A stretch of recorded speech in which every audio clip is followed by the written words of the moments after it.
একদা হযরত খাজা মঈনুদ্দিন চিশতি রহমাতুল্লাহি আলাইহি তার কয়েকজন বন্ধুকে নিয়ে ভ্রমণ করতে গেলেন।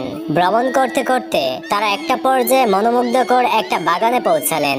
বাগানের ভেতরটা এত সুন্দর, এত চমৎকার দৃশ্য দেখে তারা মোহিত হয়ে গেলেন। আর এমনই ভাবে কখন যে সময় চলে গেল তারা বুঝতেই পারলেন না। ইতিমধ্যে অনেক সময় চলে গেছে।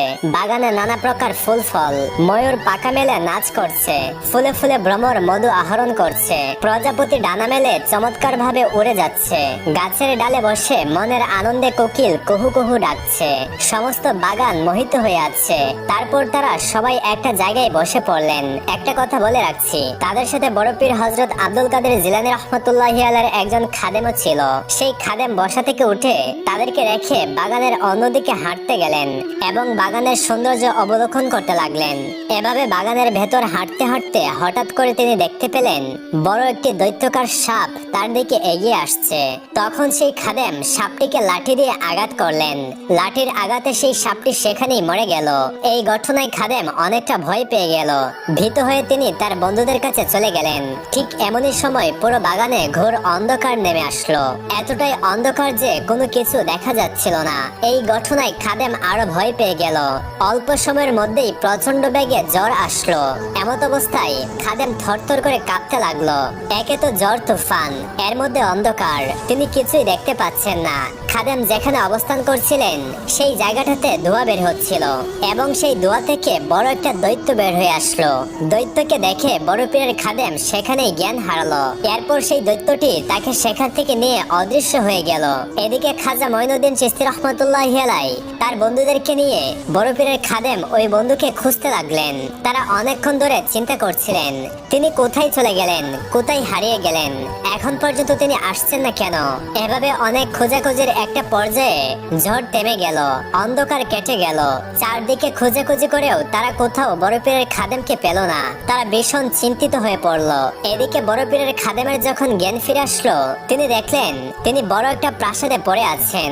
তিনি এও দেখলেন যে তার পাশে একটা মৃতদেহ পড়ে আছে এবং তাদের পাশে বিশাল একটা দৈত্য তলোয়ার নিয়ে খুবই পায়চারি করছে। তার চেহারা দিয়ে যেন অনেকটা আগুন বেরোচ্ছে। সেখানকার অবস্থা দেখে বড় পীরের খাদেমের আত্মা অনেকটা কেঁপে উঠলো। তিনি শোয়া থেকে উঠে দাঁড়ালেন। তাকে দেখে ওই দৈত্য আরো রেগে গেল। সেই দৈত্যর চোখ দিয়ে তখনও অশ্রু ঝরছিল। সেই দৈত্যরাজ নিজেকে সংবরণ করে কিছু সময় পর বড় পীরের খাদেমকে বলল, কোন অপরাধে তুমি আমার পুত্রকে হত্যা করেছো? সে তোমার কি ক্ষতি করেছে? তাকে হত্যা করে তোমার কি লাভ হয়েছে? অকারণে তুমি কেন তাকে হত্যা করলে? বড় পীরের খাদেম তখন ভয়ে কাঁপতে লাগলেন এবং বলতে লাগলেন, হে দৈত্যরাজ, আমি কাউকে হত্যা করিনি। এমন নির্দয় কাজ আমার দ্বারা কখনোই হয়নি। এবার দৈত্য আরো রেগে গেল এবং বলল, তুই তোর লাঠির আঘাতে আমার পুত্রের মাথাকে চূর্ণ বিচূর্ণ করে দিয়েছিস। এখনো তোর হাতের সেই লাঠি আমার মৃত পুত্রের কাছে রয়েছে। মিথ্যা কথা বলে অপরাধ অস্বীকার করলেও বাঁচার কোনো উপায় নেই। আমার হাতের এই তলোয়ার দিয়ে তোর গর্দান কেটে আমার পুত্র হত্যার প্রতিশোধ নেব। তখন বড় পীরের খাদেম অনেকটা সাহস নিয়ে বলল, হে দৈত্যরাজ, আমি কোনো মানবকে হত্যা করিনি, কিন্তু কিছুক্ষণ পূর্বে আমি বাগানে হাঁটার সময় একটা কালো বিষধর সাপকে হত্যা করেছি। দৈত্যরাজ এবার স্থির হয়ে গেল। সে চোখে লাল বর্ণ ধারণ করে বড় পীরের খাদেমকে প্রশ্ন করলো, বিনা কারণে কেন সাপকে হত্যা করলে? তখন বড় পীরের খাদেম সেই দৈত্যকে একটি হাদিস শোনালো, কোনো কষ্টদায়ক, কোনো হিংস্র প্রাণী কষ্ট দেওয়ার পূর্বেই তাকে হত্যা করো। কাজেই আমাদের ইসলাম ধর্মের বিধান অনুযায়ী সাপটিকে হত্যা করেছি। আমি জেনে শুনে আপনার পুত্রকে হত্যা করিনি। তখন সেই দৈত্য বড় পীরের খাদেমকে বলল, তুই হিংস্র জীব। আমার পুত্র কাল সাপের রূপ ধরে বাগানে আত্মগোপন করার চেষ্টা করেছিল, আর তুই তখন আমার পুত্রকে হত্যা করেছিস। এখনো তুই বলছিস তোর অন্যায় হয়নি। আমি তোকে মৃত্যুদণ্ড দেব, আমার পুত্র হত্যার প্রতিশোধ নেব। এরপর দৈত্যরাজ তাদের কাজের বিচারালয়ে সেই বড় পীরের খাদেমকে নিয়ে গেল। দৈত্য কাজীর কাছে নালিশ করলো। এরপর কাজী উভয় পক্ষের কথা শুনে বড় পীরের খাদেমকে দোষী সাব্যস্ত করে তাকে মৃত্যুদণ্ড দেওয়ার আদেশ করলেন। জল্লাদ সেই খাদেমকে হত্যা করার জন্য বদ্ধ যুদ্ধভূমিতে নিয়ে আসলো। বড় পীরের খাদেম যখন দেখলো যে তার জীবন রক্ষা করার আর কোনো উপায় নেই, তখন তিনি উচ্চ সুরে এবং ভক্তি সহকারে বড় পীর আব্দুল কাদের জিলানী রহমতুল্লাহি আলাইহিকে ডাকতে শুরু করলেন। মৃত্যুর ভয়ে তার সর্বশরীর কাঁপছিল। অন্যদিকে পরিবার পরিজন বন্ধু বান্ধব সবার কথা মনে পড়ছিল, কারণ তিনি নিশ্চিত তার মৃত্যু নিকটবর্তী। তখন তিনি মহান রাব্বুল আলামিনকে ডাকতে শুরু করলেন। একই সাথে তার পীর বড় পীর হযরত আব্দুল কাদের জিলানী রহমতুল্লাহি আলাইহিকে নাম ধরে ডাকতে শুরু করলেন। হুজুর, আমাকে চিরজনমের মতো বিদায় দিন।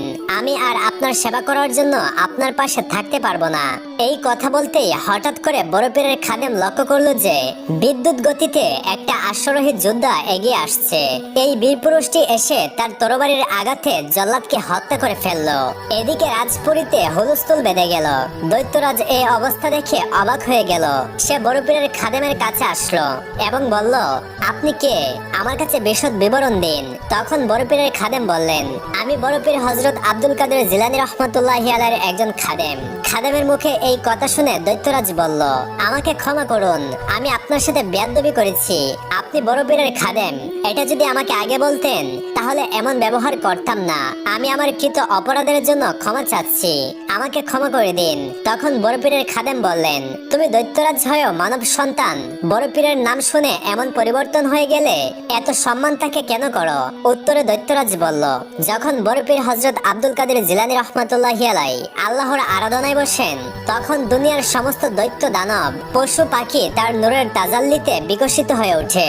যখন তিনি আল্লাহর আরশের দিকে তাকান, তখন আকাশ পাতাল কাঁপতে থাকে। এক কথা বলে দৈত্যরাজ বড় পীরের খাদেমকে মুক্ত করে দিল। মুক্তি পেয়ে বড় পীরের খাদেম খাজা মঈনুদ্দিন চিশতি রহমতুল্লাহি আলাইহি ও তার বন্ধুদের কাছে আসলেন। তাকে পেয়ে তারা সকলেই অনেক আনন্দিত হলো। অতঃপর খাজা মঈনুদ্দিন চিশতি রহমতুল্লাহি আলাইহি বড় পীরের খাদেমকে বললেন, বন্ধু, তুমি এতক্ষণ কোথায় ছিলে? তোমাকে এতক্ষণ ধরে কতই না খুঁজেছি। তোমাকে খুঁজতে খুঁজতে আমরা হয়রান হয়ে গিয়েছি। তোমার বিচ্ছেদ যাতনায় আমরা অস্থির হয়ে উঠেছিলাম। তখন বড় পীরের খাদেম সমস্ত ঘটনা খুলে বললেন। এরপর সব ঘটনা শুনে তারা সবাই মিলে আল্লাহর শুকরিয়া আদায় করলেন। সুবহানাল্লাহ। বড় পীর হযরত আব্দুল কাদের জিলানী রহমতুল্লাহি আলাইহির অন্য আরেকটি ঘটনা। সময়টা ছিল হজের কয়েক সপ্তাহ পর। ইসলামের জ্ঞান ও আধ্যাত্মিকতার কেন্দ্রভূমি জাঁকজমকপূর্ণ বাগদাদ শহরের খ্যাতি তখন চতুর্দিকে ছড়িয়ে পড়েছে। ওই শহরের বুকেই বাস করতেন মহান আল্লাহর ওলি সৈয়দ বড় পীর আব্দুল কাদের জিলানী রহমতুল্লাহি আলাইহি। তার জ্ঞান, প্রজ্ঞা আর অলৌকিক ক্ষমতার কথা সবার মুখে মুখে ছিল। যদিও এমন অনেকেই ছিল যারা তার মহত্বের কথা কেবল শুনেই গেছে, কিন্তু তার পবিত্র চেহারা মোবারক দেখার সৌভাগ্য অর্জন করতে পারেনি। এই প্রেক্ষাপটে দূর দেশ থেকে দুজন বন্ধু হজ সম্পূর্ণ করে মক্কা শরীফে কিছুদিন ইবাদতে কাটালেন। এরপর তাদের মনে প্রশ্ন জাগলো, এখন তাদের গন্তব্য কোথায় হওয়া উচিত? একজন বন্ধু পরামর্শ দিয়ে বললেন, চলো আমরা বাগদাদ শরীফে যাই। শুনেছি সেখানে আল্লাহর এক মহান ওলি বাস করেন। অন্যজন দ্বিধার সাথে উত্তর দিল, কিন্তু আমরা সেখানে কার কাছে যাব?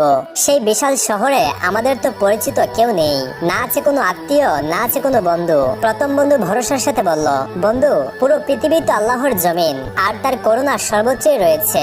চলো গিয়ে দেখি কোন ভাগ্যবান আমাদের মেহমান হিসেবে গ্রহণ করে। এই বিশ্বাস বুকে নিয়ে তারা বাগদাদের পথে রওনা হলেন। অনেক পথ সফর করার পর তারা যখন বাগদাদের শহরে পৌঁছালো, তখন তারা বাস্তবতার কঠিন মুখোমুখি হলো। সত্যিই সেখানে তাদের পরিচিত কেউ ছিল না। বিশাল শহরের কোলাহলে তারা ছিলেন দুজন অচেনা নিঃসঙ্গ পথে। কেউ তাদের দিকে ফিরেও তাকালো না। সাহায্যের হাত বাড়ানো তো দূরের কথা। হতাশ হয়ে একজন সঙ্গী বলল, চলো শহরের বাইরে কোনো নির্জন জায়গায় আশ্রয় নেই, কিছুদিন তো এখানে কাটাতেই হবে। অতঃপর তারা শহরের প্রান্তে এক নিরিবিলি জায়গায় থাকার ব্যবস্থা করলেন। সঙ্গে যা সামান্য অর্থ করেছিল তা দিয়ে কোনো মতে খাবারের ব্যবস্থা হতে লাগলো। কিন্তু সেই অর্থ শেষ হতে বেশি দিন সময় লাগলো না। কিছুদিন পরে তাদের উপর নেমে এলো এক কঠিন পরীক্ষা। টাকা শেষ, খাবারও শেষ। ক্ষুধার জ্বালায় দুজনের শরীর দুর্বল হয়ে পড়েছিল। যে সঙ্গীটি বাগদাদ আসার ব্যাপারে দ্বিধান্বিত ছিল, সে এবার হতাশ হয়ে ভেঙে পড়ল। সে তার বন্ধুকে বলল, আমি তো আগেই বলেছিলাম এই অচেনা শহরে আমাদের কেউ নেই। আমরা অকারণে এখানে এসে বিপদ ডেকে এনেছি। এখন আমাদের এখান থেকে ফিরে যাওয়া উচিত। অন্য সঙ্গীটিও ক্ষুধার যন্ত্রণায় কাতর ছিল। সে লজ্জিত সুরে বলল, ভাই, তুমি ঠিকই বলেছ, আমার ভুলেই আজ আমরা এই বিপদে পড়েছি। আমাকে ক্ষমা করে দিও, কিন্তু এই মুহূর্তে আমার অবস্থা অবস্থা এতই খারাপ যে আমি এক পাও হাঁটতে পারছি না। আমাদের একটা উপায় বের করতে হবে, না হলে আমরা নিজেদের দেশেও ফিরে যেতে পারবো না। অনেক ভেবেচিন্তে তারা দেখলো তাদের কাছে বিক্রি করার মতো শেষ সম্বল হিসেবে কেবল একটি মাত্র ধনুক অবশিষ্ট রয়েছে। তীরগুলো আগে শেষ হয়ে গিয়েছিল। তারা সিদ্ধান্ত নিল এই ধনুকটি বিক্রি করে যা পাওয়া যায় তা দিয়ে রুটি আর মাংস কিনে ক্ষুধা মেটাবে। অতঃপর তারা বাজারে গিয়ে ধনুকটি বিক্রি করে দিল, কিন্তু হাতে যে সামান্য অর্থ এলো তাতে মন ভরলো না। তারা বুঝতে পারলো এই টাকায় পেট ভরে খাবার জুটবে না। অতঃপর তারা যখন একটি রুটির দোকানে গিয়ে রুটি আর মাংস চাইলো, তখন দোকানদার সাফ জানিয়ে দিল এত কম টাকায় রুটি আর মাংস দুটো হবে না। অতঃপর সেখান থেকে হতাশ হয়ে তারা একটি চালের দোকানে গেল এবং বলল, আমাদের এই টাকায় ডাল আর চাল দিন। চালওয়ালাও একই উত্তর দিল, ভাই এই টাকায় শুধু চালই হবে, ডাল হবে না, আর সেই চালও এত অল্প হবে যে তোমাদের দুজনের পেট ভরবে না। তবু নিরুপায় হয়ে তারা সেই সামান্য চাল কিনে নিল এবং নিজেদের আস্তানায় ফিরে এলো। দুজনে মিলে যত্ন করে চাল রান্না করলো, কিন্তু যখন খেতে বসলো দেখলো ভাতের পরিমাণ খুবই সামান্য। সেই খাবারে কোনো বরকত হলো না। তাদের ক্ষুধা তো মিটলই না, বরং দুর্বলতা আরো বেড়ে গেল। এভাবে পুরোপুরি নিরুপায় হয়ে তারা দুজন নির্জন জায়গায় বসেছিল। তখন একজন বলল, ভাই এখানে থাকলে তো আমরা না খেয়েই মারা যাব। চলো শেষবারের মতো বাগদাদ শহরে ফিরে যাই। হয়তো এবার আল্লাহর কোনো নেক বান্দার দয়া হবে, হয়তো কেউ আমাদের জন্য খাবারের ব্যবস্থা করবে। এই ক্ষীণ আশা নিয়ে তারা পায়ে হেঁটে শহরের দিকে রওনা হলো। কিন্তু শহরের ব্যস্ত রাস্তায় সবাই নিজেদের নিয়ে ব্যস্ত। কেউ তাদের মলিন চেহারার দিকে ফিরেও তাকালো না।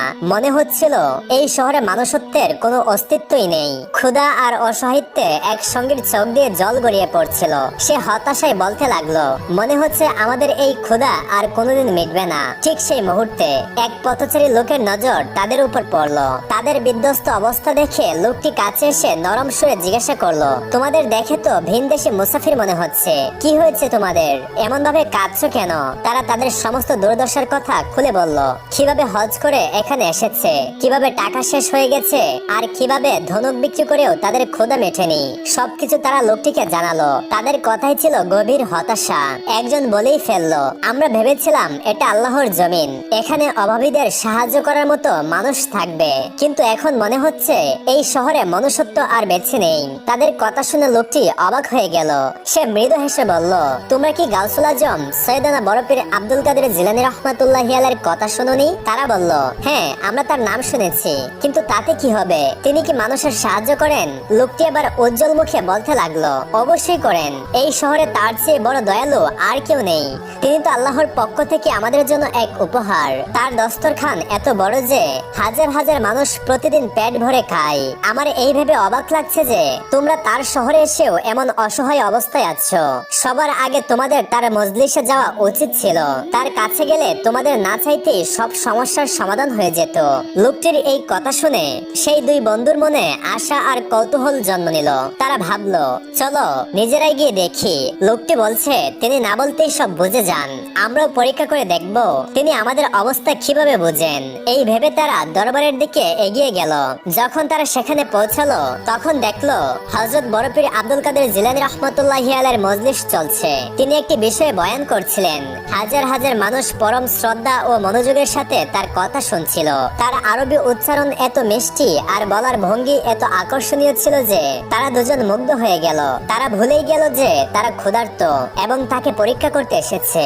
হঠাৎ হযরত আব্দুল কাদের জিলানী রাহমাতুল্লাহি আলাইহি তার বয়ান মাঝপথে থামিয়ে দিলেন। তার দৃষ্টি সেই দুই অপরিচিত মুসাফিরের উপর স্থির হলো। তিনি তাদের কোনো প্রশ্ন না করেই এমন একটি কথা বললেন যা শুনে তাদের দুজনেরই হুঁশ উড়ে গেল। তিনি মজলিসের সবাইকে উদ্দেশ্য করে বললেন, আমাদের আজকের মজলিসে হিজাজ মুকাদ্দাস থেকে কিছু মেহমান এসেছেন। তাদের কাছে একটি ধনুক ছিল যা বিক্রি করে তারা চাল কিনেছিল, কিন্তু সেই চালে না তাদের পেট ভরেছে না তারা তৃপ্তি পেয়েছে। এখন তারা চায় যে তাদের ভালো করে খাবার দেওয়া হোক। এই কথা শোনার সাথে সাথে দুইজন বন্ধু বিস্ময়ে একে অপরের দিকে তাকালো। তাদের চোখ বিস্ফারিত হয়ে গেল। তারা ভাবতে ভাবতে লাগলো, আমরা তো এখন ওনাকে আমাদের সমস্যার কথা কিছুই বলিনি, তাহলে ইনি সবকিছু জানলেন কিভাবে? তাদের মনে একটি সন্দেহ হলো, ওই পথচারী ব্যক্তিটি কি আমাদের কথা ওনাকে বলে দিয়েছেন? তারা যখন ফিসফিস করে নিজেদের মধ্যে এই কথা বলছিল, তখন হযরত বড় পীর আব্দুল কাদের জিলানী রাহমাতুল্লাহি আলাইহি, যিনি তাদের থেকে বেশ দূরে বসেছিলেন, তিনি তাদের এই সমস্ত ফিসফিসানি এবং মনের কথা বুঝে ফেললেন। তিনি বললেন, না, সেই লোকটি আমাকে কিছুই বলেনি, সে আজ এখানে আসেইনি। আমি জানি তোমরা কি ভাবছো, তোমাদের দুজনেরই ক্ষুধা লেগেছে, কিছুক্ষণের মধ্যেই দস্তরখান বিছানো হবে, কিন্তু আগে এই মাহফিলটি শেষ হতে দাও। এবার তারা দুজন পুরোপুরি চুপ হয়ে গেল। তারা বুঝতে পারলো, তারা যাকে পরীক্ষা করতে এসেছিল তার কাছে তাদের মনের গোপন কথাও আর গোপন নেই। মজলিস শেষ হওয়ার পর হযরত বড় পীর আব্দুল কাদের জিলানী রাহমাতুল্লাহি আলাইহি তার খাদেমদেরকে নির্দেশ দিলেন, একটি বড় দস্তরখান বিছানো হোক এবং এখানে উপস্থিত সবাইকে, বিশেষ করে এই দুই মেহমানকে যেন ভালোভাবে খাওয়ানো হয়। বিশাল সেই দস্তরখানে নানা পদের সুস্বাদু খাবার সাজানো হলো। সেই দুই বন্ধু যখন খেতে বসলো, তারা অনুভব করলো এমন স্বাদের খাবার তারা জীবনেও খায়নি। বহুদিন পর তারা পেট ভরে খেলো, কিন্তু তাদের মন ভরলো না। খাওয়ার পর হযরত তাদের থাকার ব্যবস্থাও করে দিলেন। তারা বেশ কিছুদিন হযরতের খানকাহে মেহমান হিসেবে রইলো, প্রতিদিন মজলিসে অংশ নিত এবং দস্তরখানে খাবার খেত। কিন্তু একদিন শয়তানের প্ররোচনায় তাদের মনে আবার তাকে পরীক্ষা করার ইচ্ছে জাগলো। তারা ভাবলো, এখন পর্যন্ত আমরা যা পেয়েছি তা খেয়েছি, আজ আমরা মনে মনে নিজেদের পছন্দের খাবারের কথা ভাববো আর দেখবো তিনি তা পূরণ করতে পারেন কিনা। সেদিন মজলিস শেষে যখন দস্তরখান বিছানো হলো, একজন সঙ্গী অন্যজনকে ফিসফিস করে জিজ্ঞাসা করলো, ভাই, তোমার আজ কি খেতে ইচ্ছা করছে? অন্যজন জবাব দিল, আমার খুব গরম গরম হালুয়া খেতে মন চাচ্ছে, শুনেছি বাগদাদের হালুয়া খুব বিখ্যাত। তারপর সে তার সঙ্গীকে জিজ্ঞাসা করলো, আর তোমার? দ্বিতীয়জন বলল, আমার খাঁটি মধু খেতে ইচ্ছা করছে। তাদের উদ্দেশ্য ছিল এটা দেখা যে তাদের এই গোপন ইচ্ছা হযরত বড় পীর আব্দুল কাদের জিলানী রাহমাতুল্লাহি আলাইহি পর্যন্ত পৌঁছায় কিনা। অতঃপর দস্তরখানে সবাই যখন খাচ্ছিল, তখন হযরত বড় পীর আব্দুল কাদের জিলানী রাহমাতুল্লাহি আলাইহি তার ইবাদতখানা থেকে বেরিয়ে এলেন। তার দৃষ্টি সোজা গিয়ে পড়লো সেই দুই মেহমানের উপর, যারা ইশারায় কথা বলছিল। তিনি তাদের মনের চিন্তা পড়ে ফেললেন। তিনি অত্যন্ত ভালোবাসার সাথে তাদের কাছে গিয়ে বসলেন এবং মৃদু হেসে জিজ্ঞাসা করলেন, ভাইরা, তোমরা কি খাবার খেয়েছো? তারা আদবের সাথে বলল, জি হযরত, খেয়েছি। তিনি আবারও জিজ্ঞাসা করলেন, তোমাদের মনে কি আরো কোনো ইচ্ছা আছে? এই প্রশ্ন শুনে তারা ঘাবড়ে গেল এবং মিথ্যা বলল, না হযরত, আমাদের আর কোনো ইচ্ছা নেই। বড় পীর আব্দুল কাদের জিলানী রাহমাতুল্লাহি আলাইহি মুচকি হেসে বললেন, আমার তো মনে হচ্ছে তোমরা আরো কিছু চাও। তারা বারবার অস্বীকার করতে লাগলো। এবার হযরত তার খাদেমকে ডাকলেন এবং নির্দেশ দিলেন, যিনি হালুয়া খেতে চায় তাকে হালুয়া দাও, আর যার মধুর ইচ্ছা তার সামনে মধু পরিবেশন করো। খাদেম ইতস্ত করে বলল, হুজুর, আজ তো দস্তরখানে হালুয়া বা মধু কিছুই তৈরি করা হয়নি। হযরত বড় পীর আব্দুল কাদের জিলানী রাহমাতুল্লাহি আলাইহি বললেন, কোনো চিন্তা নেই, আল্লাহ তাআলা তার জান্নাতের খাজানা থেকে আমার এই মেহমানদের ইচ্ছা পূর্ণ করবেন। এই বলে তিনি চোখ বন্ধ করে আল্লাহর কাছে দোয়া করতে লাগলেন। দোয়া শেষ হওয়ার আগেই হঠাৎ সেখানে এক অপরিচিত ব্যক্তি একটি বড় থালায় গরম হালুয়া নিয়ে হাজির হলো। খাদেম সেই হালুয়া তুলে যে ব্যক্তি ইচ্ছা করেছিল তার সামনে রেখে দিল। সে বিস্ময়ে হতবাক হয়ে গেল। অন্যদিকে দ্বিতীয় সঙ্গীটিও অবাক হয়ে তাকিয়েছিল।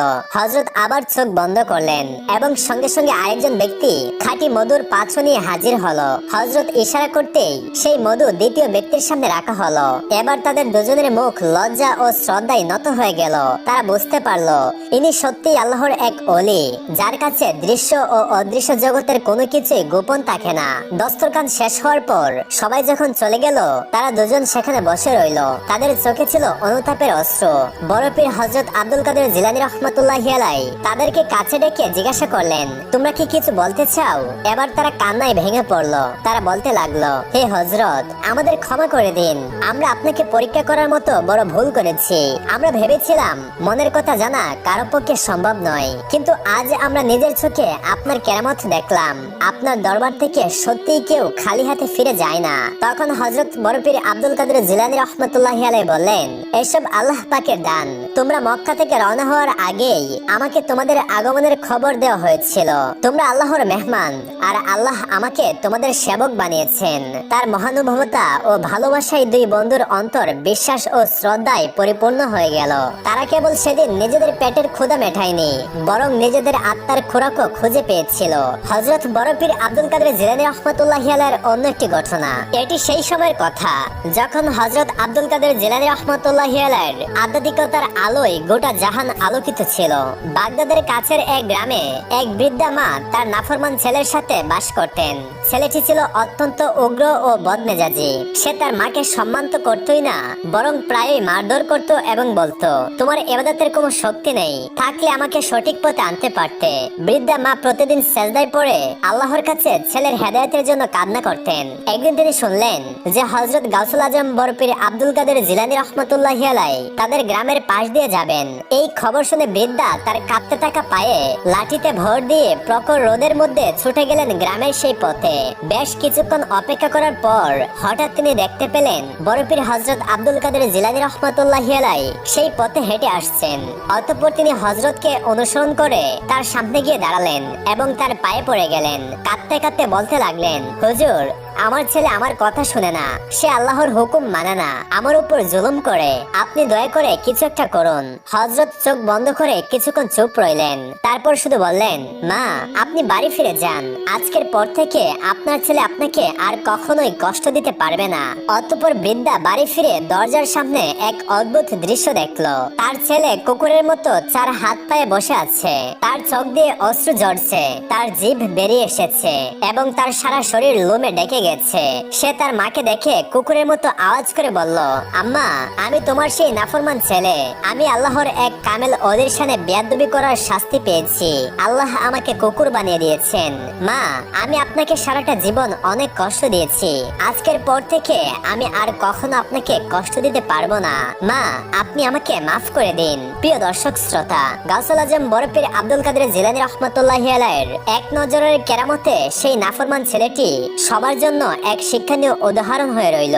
এই ঘটনায় প্রমাণ করে যে আল্লাহর ওলিদের সাথে আদব রাখা কতটা জরুরি এবং মা বাবার অবাধ্যতার পরিণতি কতটা ভয়াবহ হতে পারে। বন্ধুরা, এই অবিশ্বাস্য ঘটনাটি শোনার পর আপনার অনুভূতি কি তা অবশ্যই কমেন্ট করে জানান। প্রিয় দর্শক, এই ভিডিওটা দেখার পর হযরত বড় পীর আব্দুল কাদের জিলানী রাহমাতুল্লাহি আলাইহির প্রতি আপনার হৃদয়ের ভালোবাসা কি আরো বৃদ্ধি পেয়েছে কিনা তা অবশ্যই কমেন্ট করে জানাবেন। তিনি শিখিয়েছেন যে আল্লাহর উপর পূর্ণ ভরসা রাখলে তিনি গায়েব থেকে রিজিকের ব্যবস্থা করে দেন। প্রিয় দর্শক, আমাদের ভিডিওটা ভালো লাগলে লাইক দিয়ে কমেন্ট করুন এবং পরবর্তী ভিডিও পেতে আমাদের চ্যানেলটি সাবস্ক্রাইব করে পাশে থাকা বেল আইকনটি অন করে দিন। আপনারা সকলেই ভালো থাকবেন, সুস্থ থাকবেন। আল্লাহ হাফেজ।